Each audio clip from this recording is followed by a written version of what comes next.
where the mind is without fear and the head is held high, where knowledge is free.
নবম শ্রেণীর ব্যাকরণে তোমাদের নতুন আরেকটি ক্লাসে আবার স্বাগত জানাই। আগের দিন আমরা যেমন ধ্বনি পরিবর্তন শুরু করেছিলাম, আজকে আবার সেই ধ্বনি পরিবর্তনের বাকি অংশটা আমরা পড়ব। আমরা আজকে পড়ব ধ্বনি পরিবর্তনের ব্যঞ্জন ধ্বনিগত ধ্বনি পরিবর্তন। আগের দিন আমরা যেমন দেখেছিলাম যে স্বরধ্বনিগত যে ধ্বনি পরিবর্তনগুলো হচ্ছে, আজকে দেখব যে ব্যঞ্জন ধ্বনির ক্ষেত্রেও নানাভাবে ধ্বনি পরিবর্তন হয়ে থাকে। কখনো নতুন ধ্বনি আসে, কখনো নতুন ধ্বনি কোনো শব্দের ধ্বনি লোপ পেয়ে যায়, কখনো ধ্বনি পাল্টে যায়, কখনো ধ্বনির স্থান বিনিময় হয়। এইভাবে ধ্বনি পরিবর্তন ব্যঞ্জন ধ্বনির অনেকগুলো ভাগে ভাগ করা যায়। আমি দেখো লিখে রেখেছি, তোমরা খাতা কলম বের করে ভিডিওটা পজ করে দেখে লিখে নিতে পারো। প্রথম হচ্ছে ব্যঞ্জন আগম, দ্বিতীয়ত ব্যঞ্জন লোপ, সমাক্ষর লোপ, সমীভবন, বিষমীভবন, ধ্বনি বিপর্যয় বা বিপর্যাস, নাসিক্যী ভবন, স্বতঃ নাসিক্যী ভবন ও মূর্ধন্যী ভবন। এবার আমরা এক এক করে এই ধ্বনি পরিবর্তনের ব্যাখ্যা এবং উদাহরণে চলে যাই। প্রথমে রইল আমাদের ব্যঞ্জন আগম, বাকিগুলো মিটিয়ে দিই, এক এক করে আমরা চলে আসব।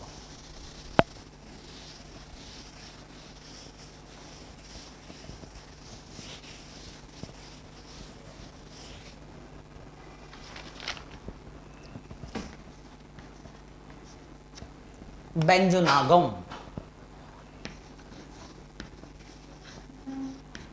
ব্যঞ্জন যোগ আগম,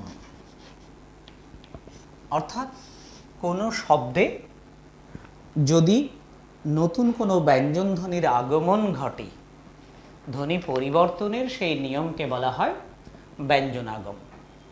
এই ব্যঞ্জনাগমকে আমরা আবার তিন ভাগে ভাগ করতে পারি। এক,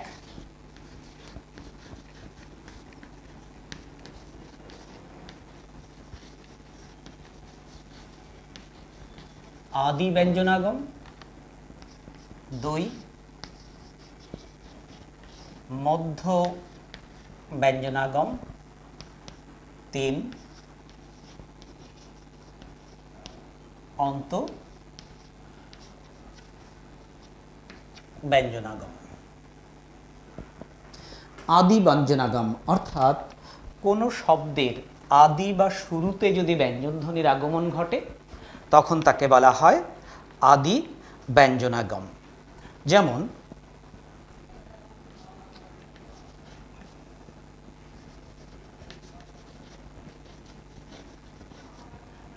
এই যে আম শব্দটা তোমরা শুনে দেখবে,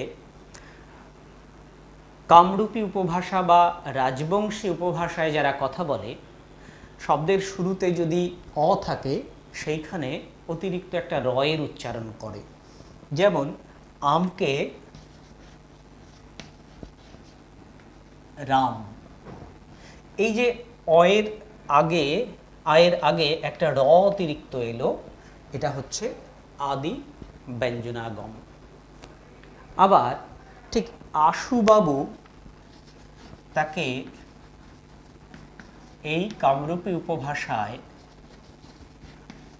রাসুবাবু বলা হয়, অর্থাৎ আ তার আগে একটা র চলে এলো, এটা হচ্ছে আদি ব্যঞ্জনাগমের উদাহরণ।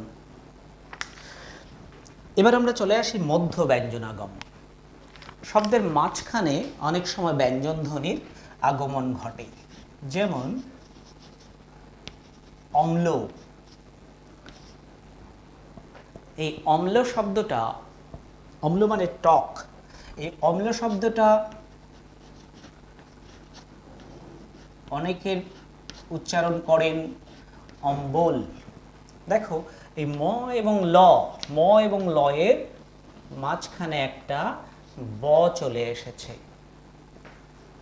আবার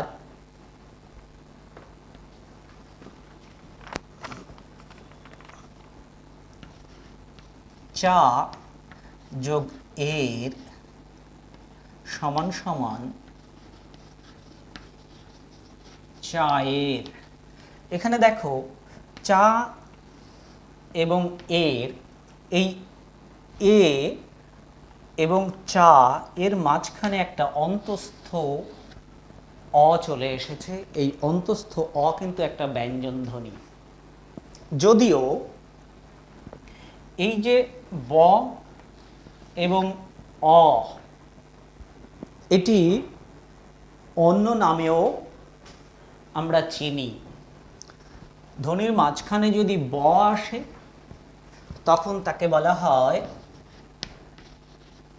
বশ্রুতি। দুটি ব্যঞ্জন ধ্বনির মাঝখানে যদি একটি ব চলে আসে তাকে ব্যঞ্জন বশ্রুতিও বলা হয়। যেমন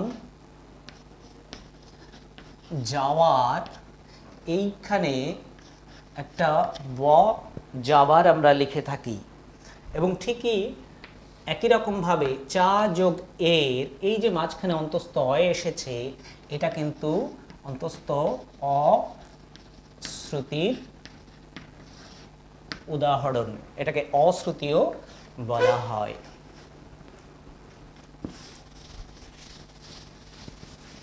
চলে আসি অন্ত ব্যঞ্জনাগম। ব্যঞ্জন ধ্বনি ব্যঞ্জনাগমে বা কোনো শব্দ উচ্চারণ করতে গিয়ে যখন সবার শেষে একটি ব্যঞ্জন ধ্বনি আসে তাকে বলা হয় অন্ত ব্যঞ্জনাগম। যেমন ধনু, এই শব্দটা অনেকে উচ্চারণ করেন ধনুক। এই যে শব্দের শেষে অতিরিক্ত একটা ক এসেছে, এটাকে বলা হচ্ছে কি অন্ত ব্যঞ্জনাগম। আবার এই যে নানা, অর্থাৎ নানা কথা, নানা কাজ, নানা লোক, একে অতিরিক্ত একটা ন আমরা উচ্চারণ করি সবার শেষে, এটাও কিন্তু অন্ত ব্যঞ্জনাগমের উদাহরণ। বোঝা গেল? তাহলে আমরা চলে আসব ব্যঞ্জন ধ্বনিগত ধ্বনি পরিবর্তনের দ্বিতীয়টায়।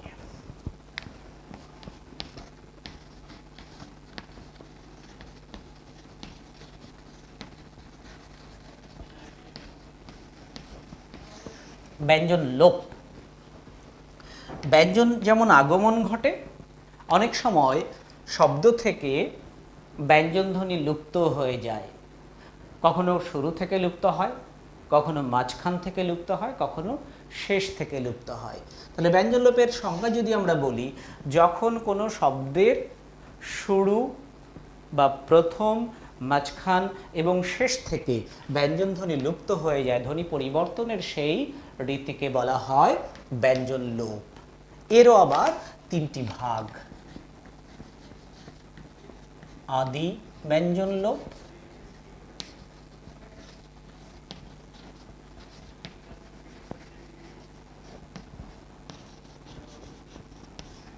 মধ্য ব্যঞ্জন লোপ,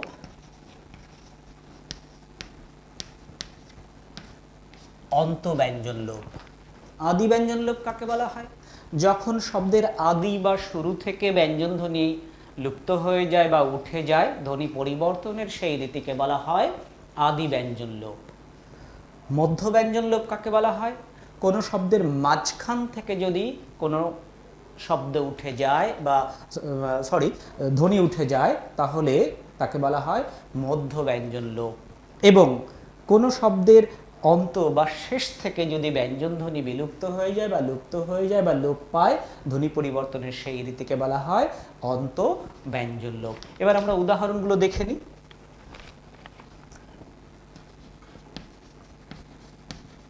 যেমন স্থান কথাটা তোমরা শুনেছ, স্থান থেকে থান, স্থান থেকে থান। এই যে দন্ত শয়ের পরে সঙ্গে যে থ, তা থেকে এখানে দন্ত শটা উঠে গেছে, শুধু থান হয়েছে। আবার ট্রেন, ট্রেন থেকে টেন, ট্রেনে চড়েছে, তা থেকে কেউ কেউ বলে ট্রেনে চড়েছে। এই যে শব্দের শুরু থেকে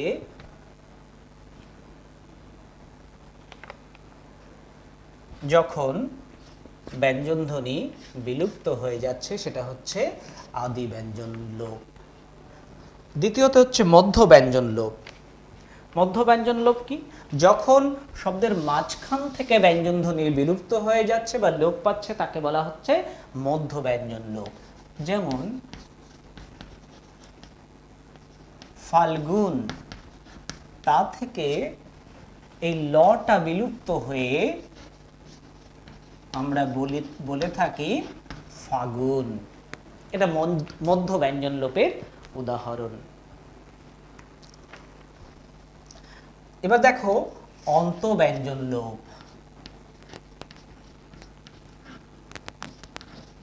দধি থেকে দই, মধু থেকে মৌ, দুটো থেকেই ধ বিলুপ্ত হয়ে গেছে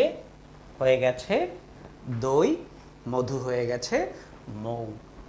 তাহলে আমরা দেখলাম ব্যঞ্জন লোপের কিভাবে লুপ্ত হচ্ছে আদি, মধ্য এবং অন্ত ব্যঞ্জনের সূত্রে।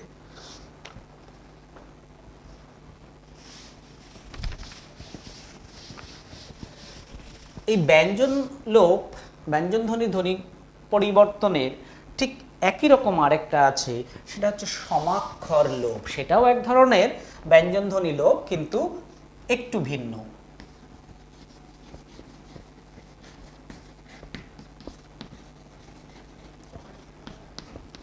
সমাক্ষর লোপ, সম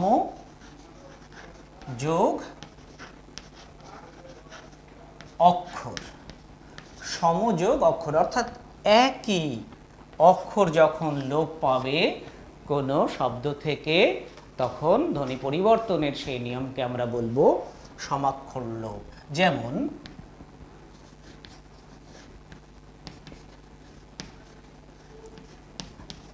বড় দাদা, বড় দাদা, এখানে দুটো সমব্যঞ্জন, সম অক্ষর বা সমব্যঞ্জন দ এবং দ, এটা থেকে একটি বিলুপ্ত হয়ে যাচ্ছে, হচ্ছে বর্দা। ঠিক একইভাবে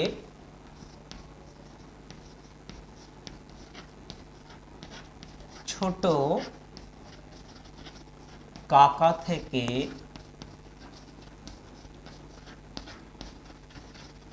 ছোটকা, এই যে শেষে দুটো কয়ের মধ্যে একটা বিলুপ্ত হচ্ছে, এটাও এক ধরনের কি ব্যঞ্জন লোপ, কিন্তু এর একটা ভিন্ন নাম। কেন সমাক্ষর লোপ? কেন?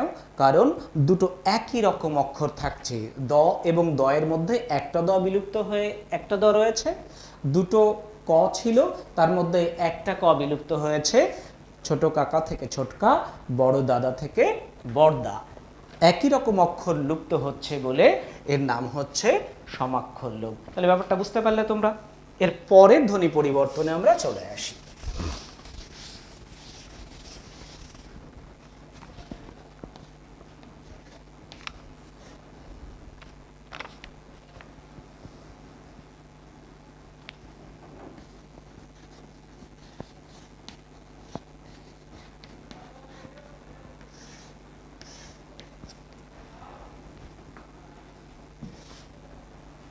স্বরধ্বনিগত ধ্বনি পরিবর্তনে আমরা দেখেছিলাম স্বরসঙ্গতি অর্থাৎ স্বরধ্বনির মধ্যে মিল। এবার আমরা দেখব সমীভবন, এর অপর নাম হচ্ছে ব্যঞ্জন সঙ্গতি।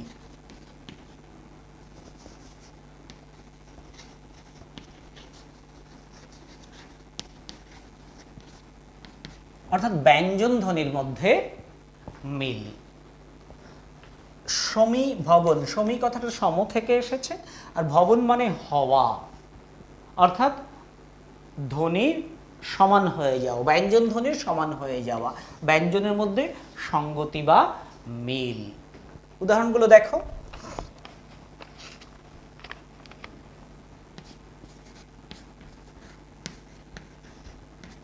চক্র,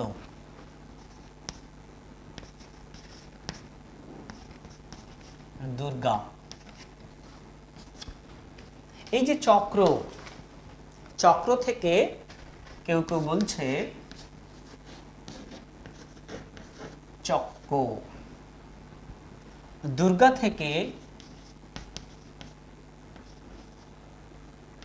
দুর্গা, গল্প থেকে গপ্প। তাহলে সমীভবন কেন?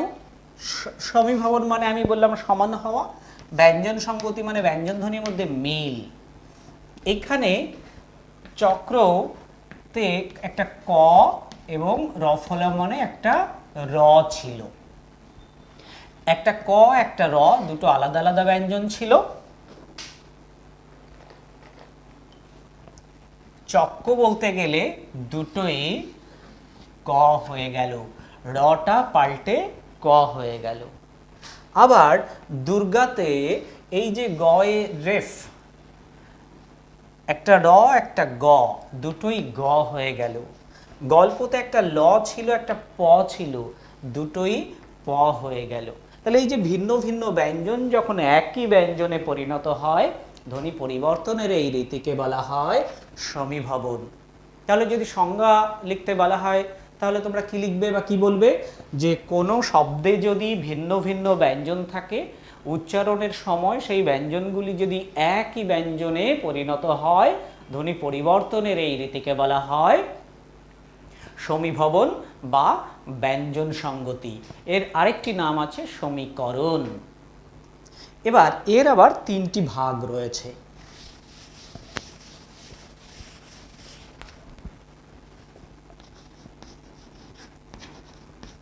একটা প্রগত, একটা পরাগত, একটা অন্যান্য। প্রগত অর্থাৎ যখন ব্যঞ্জন সঙ্গতি পূর্বের প্রভাবে পরেরটি বদলাচ্ছে, পূর্বের প্রভাবে যখন পরেরটি বদলাচ্ছে তখন তাকে বলা হয় প্রগত। পরাগত হচ্ছে পরেরটির প্রভাবে যখন পূর্বেরটি বদলাচ্ছে তখন তাকে বলা হচ্ছে পরাগত সমীভবন। এবং অনন্য সমীভবন হচ্ছে একে অপরের প্রভাবে যখন মাঝখানের ধ্বনিটি বদলে যাচ্ছে তাকে বলা হচ্ছে অনন্য সমীভবন।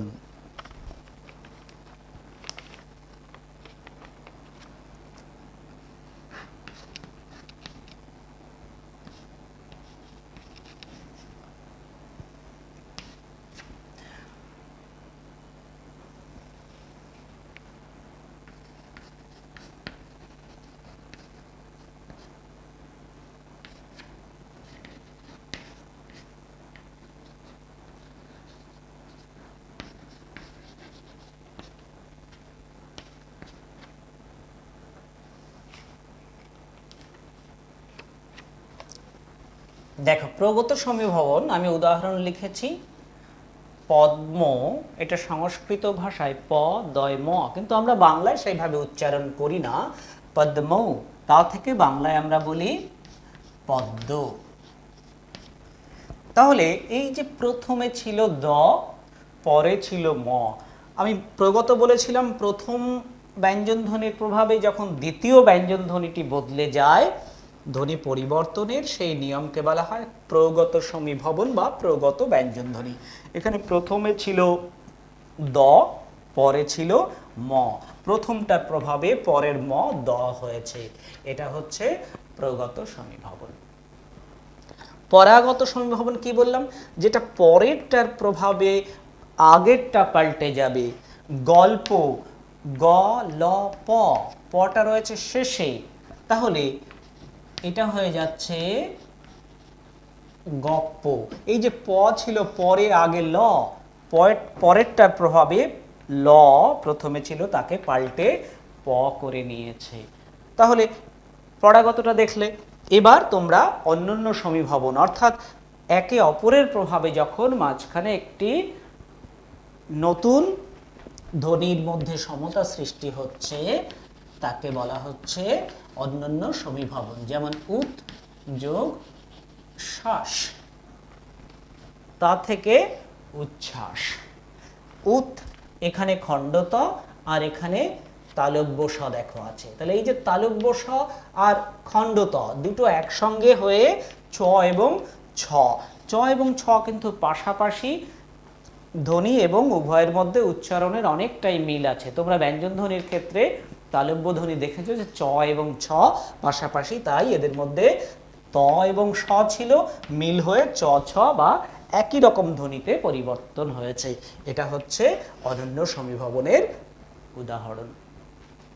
তাহলে আমরা সমীভবন চলে এলাম, এবার আমরা পরেরটায় চলে যাব।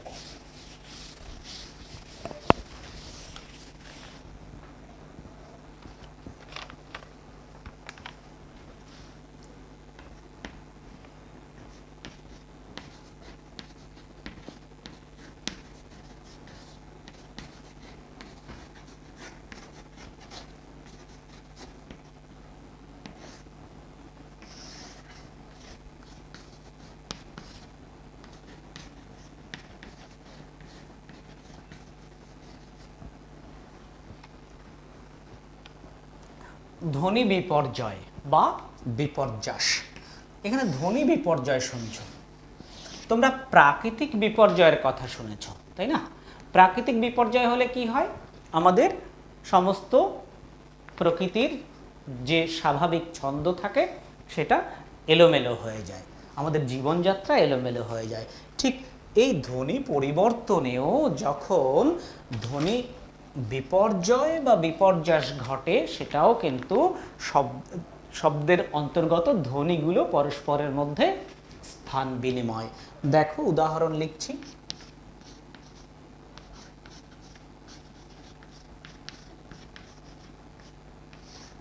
পিশাচ,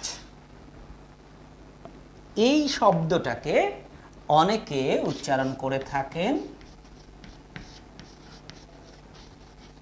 পিচাস। আবার বাক্স, এই শব্দটাকে অনেকেই উচ্চারণ করে থাকেন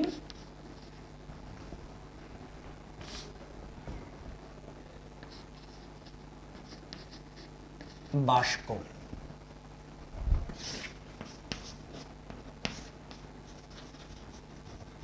রিকশাকে অনেকেই বলে থাকেন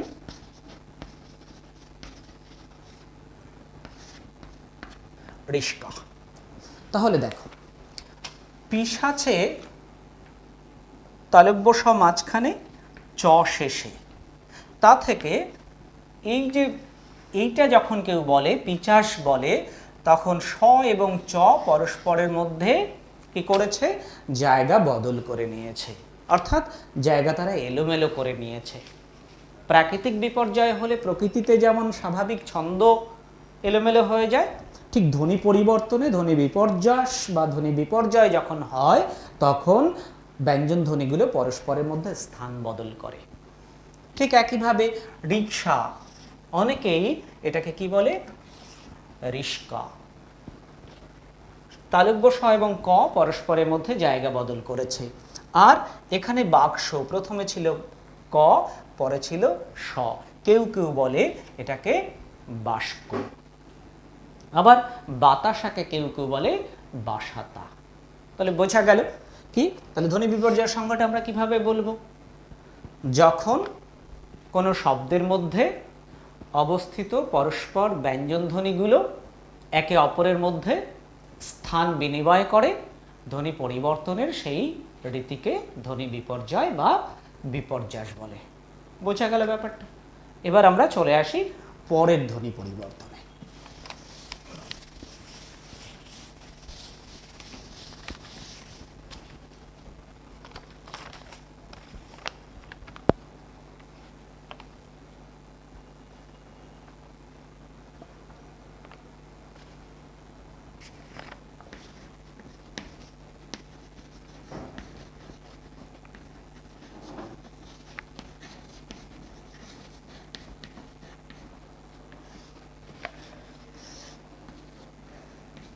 নাসিক্যি ভবন। নাসিক্যি কথাটা নাসিক্য থেকে এসেছে, ভবন মানে হওয়া। অর্থাৎ আমরা যখন কথা বলি, নাকের মধ্য দিয়ে যখন বাতাস বেরিয়ে যায়, সেই যে বিষয়টা, সেটা নাসিক্যি ভবনের বিষয়। এবার আমরা কি জানি, প্রত্যেকটা বর্গের পঞ্চম ধ্বনি, অর্থাৎ উঁ, ইয়, মূর্ধন্য, দন্তন্য, ম, এছাড়া অনুস্বার, এগুলো কি হয়, এগুলো উচ্চারণ করবার সময় আমরা অনেকটা নাক দিয়ে উচ্চারণ করি। তো কখনো কখনো কোনো কোনো শব্দে এই ব্যঞ্জন ধ্বনিগুলো যখন, এই ব্যঞ্জন ধ্বনি যেমন অনুস্বার, এই ব্যঞ্জন ধ্বনিগুলো লুপ্ত হয়ে তার পূর্ববর্তী স্বরকে সে অনুনাসিক করে দেয়। ধ্বনি পরিবর্তনের এই নিয়মকে বলা হয় নাসিক্যি ভবন। যেমন বংশ থেকে বাঁশ,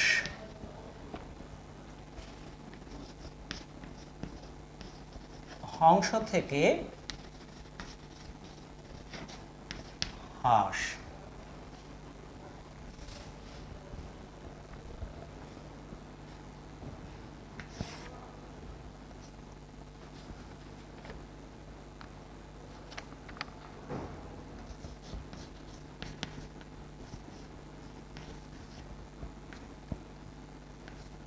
পঞ্চ থেকে পাঁচ। তাহলে এখানে দেখো অনুস্বার, এখানে অনুস্বার, এখানে ইয়, এগুলো মূলত কি অনুনাসিক ধ্বনি বা নাসিক্য ধ্বনি। এই নাসিক্য ধ্বনি শব্দ থেকে বিলুপ্ত হয়ে কি হয়েছে, পরে এখানে আকার আকার বসেছে, এখানে আকার ছিল না, আকার বসেছে, এবং তার উপরে একটা করে চন্দ্রবিন্দু বসেছে প্রত্যেকটায়। তাই ধ্বনি পরিবর্তনের এই যে নিয়ম, কি কোনো শব্দে যদি উ, ইয়, দন্তন্য, মূর্ধন্য, ম, অনুস্বার, এই নাসিক্য ব্যঞ্জনগুলি থাকে, সেগুলো লুপ্ত হয়ে উচ্চারণ করবার সময় যদি পূর্ববর্তী স্বরধ্বনিকে অনুনাসিক করে দেয়, ধ্বনি পরিবর্তনের এই রীতিকে বলা হয় কি নাসিক্য ভবন।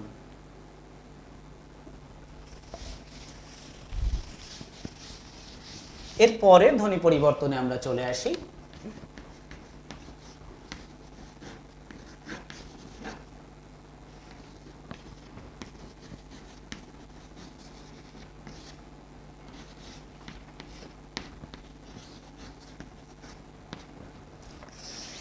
শতঃ নাসিক্যি ভবন। শতঃ মানে খুব স্বাভাবিকভাবে যেটা হয়, কোনো কারণ ছাড়াই যেটা হয়, সেটাকে বলা হয় শতঃ। অটোমেটিক যেটাকে আমরা বলতে পারি, খুব স্বাভাবিকভাবে যেটা হয়ে থাকে, নাসিক্যি ভবন।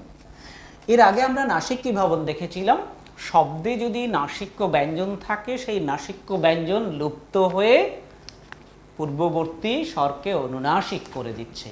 কিন্তু এখানে কোনো নাসিক্য ব্যঞ্জনের উপস্থিতি ছাড়াই, নাসিক্য ব্যঞ্জনের উপস্থিতি ছাড়াই যদি শব্দকে অনুনাসিক করে দেয়, ধ্বনি পরিবর্তনের এই রীতিকে বলা হয় শতনাসিক্যীভবন। যেমন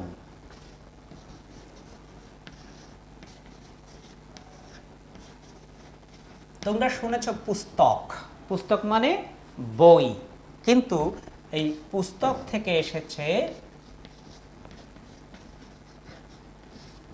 পুঁথি। কেউ কেউ পুঁথি এই চন্দ্রবিন্দু দিয়ে উচ্চারণ করেন, কেউ আবার শুধু চন্দ্রবিন্দু ছাড়াও পুঁথি উচ্চারণ করেন। তাহলে এই যে পুস্তক থেকে পুঁথি, এখানে মাঝ প রয়েছে, স রয়েছে, ত রয়েছে এবং ক রয়েছে, এর একটিও কিন্তু নাসিক্য ব্যঞ্জন নয়। নাসিক্য ব্যঞ্জন না হওয়া সত্ত্বেও এই যে স্বরকে যে অনুনাসিক করে দিয়েছে, এটাকে বলা হয় শতনাসিক্যীভবন। আবার আরো একটি শব্দ দেখো,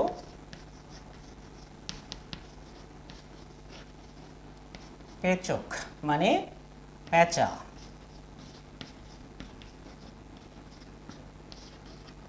পেচক, এখানে প চ ক এর একটাও কিন্তু নাসিক্য ব্যঞ্জন নয়।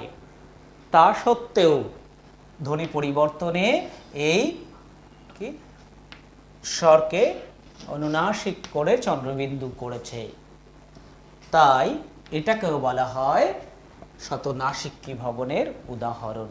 তাহলে সংজ্ঞাটা আবার বলছি, কোনো শব্দে নাসিক্য ব্যঞ্জনের উপস্থিতি ছাড়াই যদি স্বরটি অনুনাসিক হয়ে যায়, শব্দটি অনুনাসিক হয়ে উচ্চারিত হয়, ধ্বনি পরিবর্তনের এই রীতিকে শতনাসিক্যীভবন বলা হয়।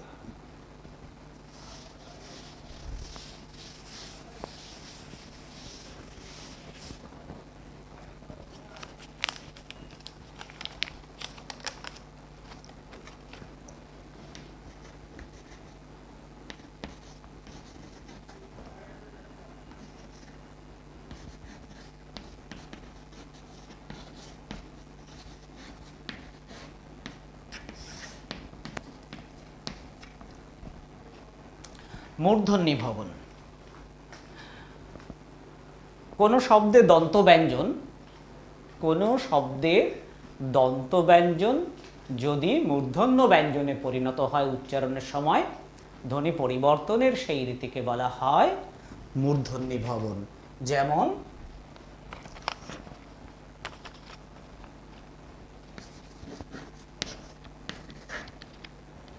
মৃত থেকে মরা,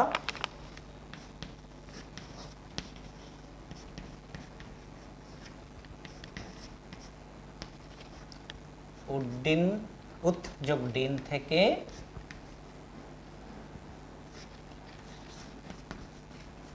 উড্ডিন। এখানে দেখো ত কিন্তু একটি দন্ত ব্যঞ্জন, সেই দন্ত ব্যঞ্জন ধ্বনি পরিবর্তিত হয়ে ডয় শূন্য ড অর্থাৎ ড ব্যঞ্জনে পরিণত হয়েছে, এটা একটি মূর্ধন্য ধ্বনি, তাই এখানে মূর্ধন্যীভবন হয়েছে। আবার ঠিক একইভাবে এখানে খণ্ডত, পরে রয়েছে ড, এই ড এর প্রভাবে এই ত, এটাও কিন্তু ড হয়েছে। এবার তোমরা বলতে পারো যে এটা তো সমীভবনের উদাহরণ। হ্যাঁ, এটা সমীভবনও বটে, কিন্তু যেহেতু তাহলে দন্তব্যঞ্জন মূর্ধন্য ব্যঞ্জনে পরিণত হয়েছে, এটা মূর্ধন্যীভবনও আমরা এটাকে বলতে পারি। তাহলে মূর্ধন্যীভবন কি? যখন কোনো শব্দে দন্তব্যঞ্জন মূর্ধন্য ব্যঞ্জনে পরিণত হচ্ছে, ধ্বনি পরিবর্তনের সেই রীতিকে বলা হচ্ছে মূর্ধন্যীভবন। এবার আমরা ব্যঞ্জন ধ্বনিগত ধ্বনি পরিবর্তনের শেষটায় চলে আসি, অর্থাৎ 9 নম্বরটা। এটা যদিও একটু আলোচনা আগে করতে হতো, আমরা ওখানে লিখেছিলাম আগেই, এখানে শেষে হয়ে গেছে। আমরা আলোচনা করছি বিষমীভবন। সমীভবন আমরা আলোচনা করছিলাম, এখানে আলোচনা করছি বিষমীভবন। সমীভবন হচ্ছে কি ব্যঞ্জন বর্ণের মধ্যে মিল হয়ে যাওয়া। যেমন ওই যে একটু আগে যেটা বললাম, গল্প থেকে গপ্প, দুর্গা থেকে দুর্গা। হ্যাঁ, এখানে দেখো বিষমীভবন। সমীভবন যদি একই জিনিস হয়, একই রকম ধ্বনি পরিবর্তনের, মানে দুটো ব্যঞ্জন ধ্বনি একই রকম হয়ে যায়, বিষমীভবন হচ্ছে তার উল্টোটা। অর্থাৎ কোনো শব্দে যদি একই রকম ব্যঞ্জন ধ্বনি থাকে, উচ্চারণের সময় যদি আমরা ভিন্ন ভিন্ন ব্যঞ্জন উচ্চারণ করি, ধ্বনি পরিবর্তনের সেই রীতিকে বলা হয় বিষমীভবন। দেখো এই যে লাল, লাল কথাটাকে কেউ কেউ বলে থাকেন নাল। এবার তোমরা বলতে পারো স্যার আমরা তো বলি না। না, তোমরা বলো না, কিন্তু কেউ কেউ কিন্তু এটা বলেন। আবার অনেক সময় ছোট বাচ্চারা আবার দেখো শরীর, এই শরীর কথাটা কারো কারো মুখে শুনতে পারবে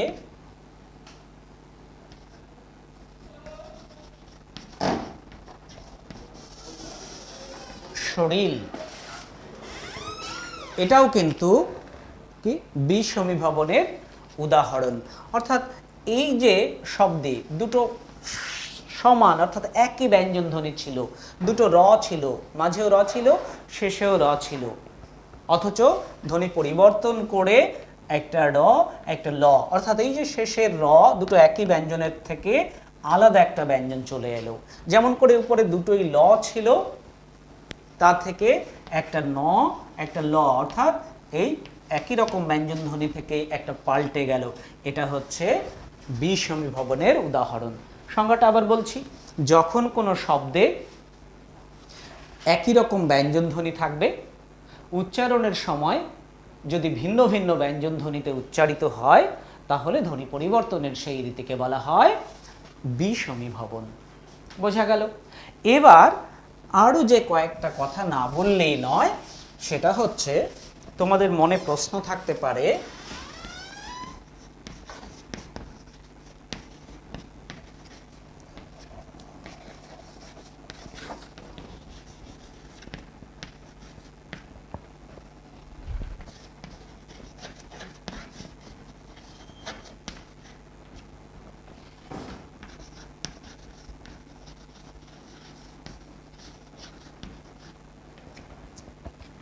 পিনায়ন, ক্ষীণায়ন, ঘোষীভবন, অঘোষীভবন, এগুলো তো ব্যঞ্জন ধ্বনিগত ধ্বনি পরিবর্তন, তাই না? হ্যাঁ, একদমই ঠিক। কিন্তু আমরা এগুলো ব্যঞ্জন ধ্বনির যে বিস্তারিত আলোচনা করেছিলাম, বিশেষ করে প্রথম দিন ক থেকে ম পর্যন্ত 25টি বর্গীয় ধ্বনি বা স্পর্শ ধ্বনি, সেই দিনই কিন্তু এই আলোচনা করে আমরা সুন্দর করে দেখিয়ে দিয়েছিলাম। পিনায়ন কি? পিনায়ন হচ্ছে মহাপ্রাণধ্বনি, অল্প প্রাণধ্বনি যখন মহাপ্রাণধ্বনিতে পরিণত হচ্ছে তখন তাকে বলা হয় পিনায়ন। ক্ষীণায়ন কি? মহাপ্রাণধ্বনি অল্প প্রাণধ্বনিতে পরিণত হলে তখন তাকে বলা হয় ক্ষীণায়ন। ঘোষীভবন হচ্ছে অঘোষ ধ্বনি ঘোষ ধ্বনিতে পরিণত হলে যে ধ্বনি পরিবর্তন হয় তাকে বলা হয় ঘোষীভবন। এবং অঘোষীভবন হচ্ছে ঘোষ ধ্বনি উচ্চারণের সময় অঘোষ ধ্বনিতে পরিণত হলে যে ধ্বনি পরিবর্তন হয় তাকে বলা হয় অঘোষীভবন। তাহলে ধ্বনি পরিবর্তন বিষয় আজকে ব্যঞ্জন ধ্বনিগত ধ্বনি পরিবর্তন আমরা মোটামুটি বিস্তারিত আলোচনা করলাম। তোমরা আরও ভালো করে বুঝবার জন্য বইটাকে দেখবে। সবাই ভালো থাকবে এই কামনা করে শেষ করছি।